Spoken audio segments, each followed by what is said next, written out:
শিশুটির হাতে মোবাইল, মোবাইলের স্ক্রিনে রিলস, অন্তহীন অর্থহীন শালীন অশালীন ভেদাভেদ জ্ঞানহীন রিলস। শিশুটি দেখে যাচ্ছে টানা, নড়া নেই, চড়া নেই, মাথা খাটানো নেই। আগে শিশুরা কার্টুন শো দেখত, মিনিট 20, অতক্ষণ মনোযোগ ধরে রাখার ব্যাপারও নেই। 2-1 মিনিটের রিল চলছে পর পর, পরের পর। শিশুটি কাউকে বিরক্ত করে না, চেঁচামেচি করে না, ঘরদোর নোংরা করে না। ভালো ব্যবস্থা, তাই না? বেশ সুবিধার। আর তার মনের ভিতর তার অপরিণত নিষ্পাপ কাদার তালের মতো যে কোনো ছাঁচে পড়ে তার রূপ ধারণ করার মতো নরম মনটার ভিতর কি ঢুকছে পর পর, পরের পর? একটু কোনো সুস্থ চিন্তা, একটু কোনো শোভন বিনোদন? কি মনে হয়? দয়া করে আপনার পরিবারের ক্ষুদে সদস্যটির হাত থেকে মোবাইলটি নিয়ে একটি বই ধরান। হ্যাঁ, মানছি এখনই পড়তে পারে না, হয়তো পড়ে দিতে হবে। আপনি ব্যস্ত, সত্যি ব্যস্ত, সেটাও জানি। আচ্ছা, না হয় ছবি দেখুক খানিক। যখন সময় হবে পড়ে দেবেন ক্ষণ।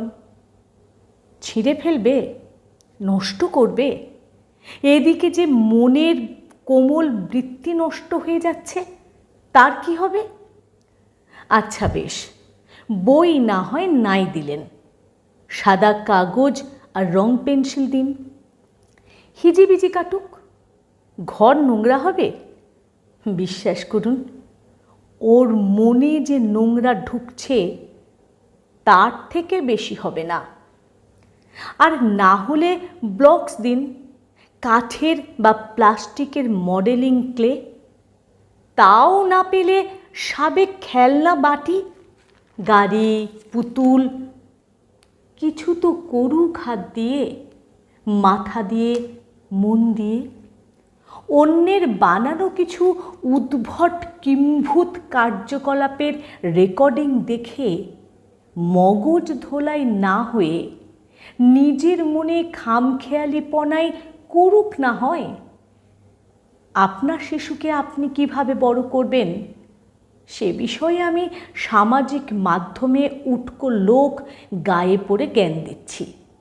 আপনার বিরক্তির উদ্রেক হতেই পারে, মানছি। আসলে 4 বছরের কন্যা আয়নার সামনে নানা অঙ্গভঙ্গি সহকারে বলছে, মা আমাকে চেকচি লাগছে। আর মা বাবা গদগদ হয়ে বলছেন, দেখেছো কী সব বলে, কোথায় যে শেখে কে জানে। সদ্য দেখা এই দৃশ্য আমাকে খুব ভয় পাইয়ে দিয়েছে। জানেন, এখনো সাবধান না হলে খুব বড় ক্ষতি হয়ে যাবে ওদের, আমাদের।